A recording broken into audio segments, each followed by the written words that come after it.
केंद्र सरकार ने 14 मैसेंजर ऐप्स को बैन किया है। आतंकी इस ऐप्स की मदद से एक दूसरे से कम्युनिकेट किया करते थे।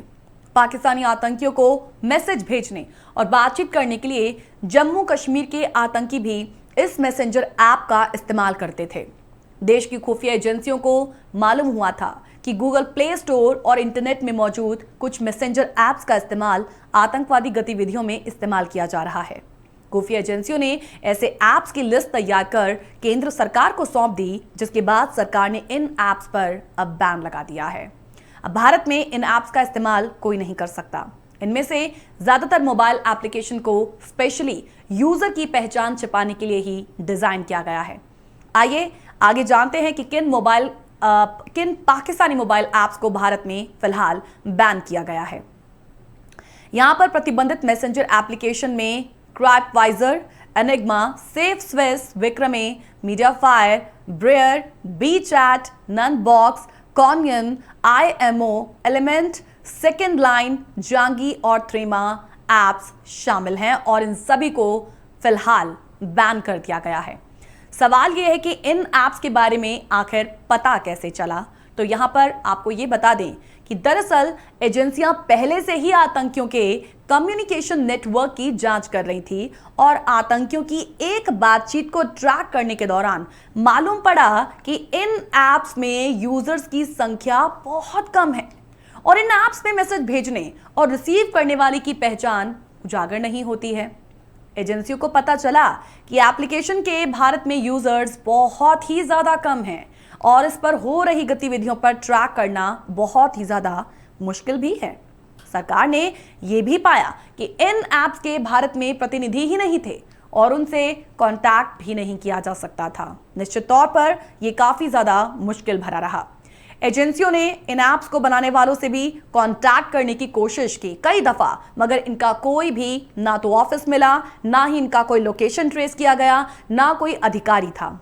जिसके बाद इन ऐप्स को इंफॉर्मेशन टेक्नोलॉजी एक्ट 2000 के सेक्शन 69A के तहत ब्लॉक कर दिया गया। देश की सुरक्षा हेतु यह कदम उठाया जाना जरूरी था। IT मंत्रालय को अलग अलग सोर्सेस से कई शिकायतें मिली और इसमें एंड्रॉयड और iOS प्लेटफॉर्म के जरिए यूजर्स का डेटा चुराकर भारत से बाहर सर्वर को ट्रांसफर किए जाते थे। क्यों ये ऐप्स इतनी प्रोडक्टिव और यूजफुल रही, इस पर रक्षा विशेषज्ञ प्रफुल्ल बख्शी का स्टेटमेंट भी आया है। आइए आपको सुनाते हैं। Are available with the sleeper cells within Jammu and Kashmir. So the handlers are giving the information to the terrorists in India that how you have to operate. They are getting, and whatever the movements these sleeper cells have to report about Indian forces and Indian security system and Indian political system, they forward it to the apps. These apps are very productive, very efficient, and they are now creating mayhem. They are in Jammu and Kashmir. It means not only the app handlers are there, the providers are there, the sleeper cells, the providers of ammunition, providers of finances, they all are there, normal administrators, overground workers.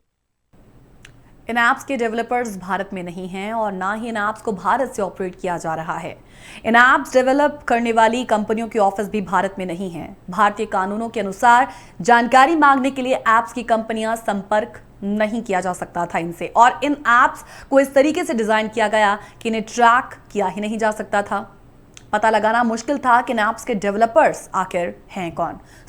विभिन्न एजेंसियों के जरिए से गृह मंत्रालय ने यह पाया कि ये मोबाइल ऐप टेररिस्ट और उनके सहयोगियों को गतिविधियों में शामिल होने में बहुत बड़ी मदद करते हैं। आपको यहां पर बताना चाहेंगे कि इन एप्लीकेशन का इस्तेमाल कश्मीर में आतंकवादी अपने समर्थकों और ऑन ग्राउंड वर्कर्स के साथ संवाद करने के लिए करते थे। एजेंसियां ओवरग्राउंड वर्कर्स और आतंकवादियों द्वारा आपस में कन्वर्ट्स करने के लिए उपयोग किए जाने वाले चैनल्स पर नजर रखती हैं।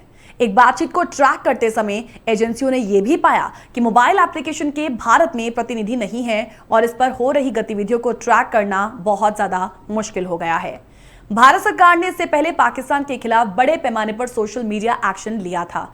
यहां तक कि पाकिस्तान टीवी और पाकिस्तान सरकार के ट्विटर अकाउंट्स भी बैन कर दिए गए। पाकिस्तान ने उस वक्त इस पर बहुत हाय तौबा मचाई थी और उसने इसे अभिव्यक्ति की आजादी पर एक हमला बताया।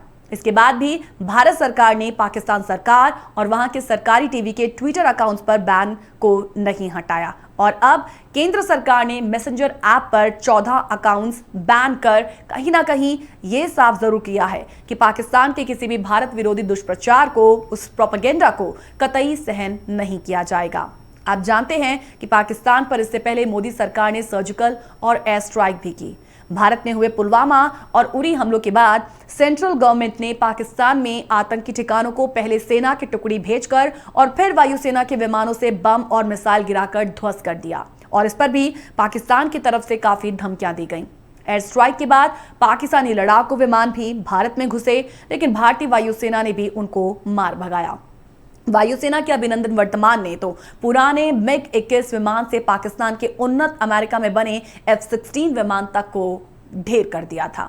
सो देखा जाए तो देश की सुरक्षा को बनाए रखने के लिए मोबाइल एप्लीकेशन पर बैन कार्रवाई जो थी वो बड़ी है, लेकिन कोई नई बात नहीं है क्योंकि सरकार पहले भी कई चीनी ऐप्स पर ऐसे ही बैन लगा चुकी है हाल ही के सालों में। अब सरकार ने मैसेंजर ऐप पर ऐसे 14 अकाउंट्स बैन कर कहीं ना कहीं ये साफ कर दिया है कि पाकिस्तान के किसी भी भारत विरोधी प्रोपेगेंडा को, दुष्प्रचार को भारत कतई सहन नहीं करेगा।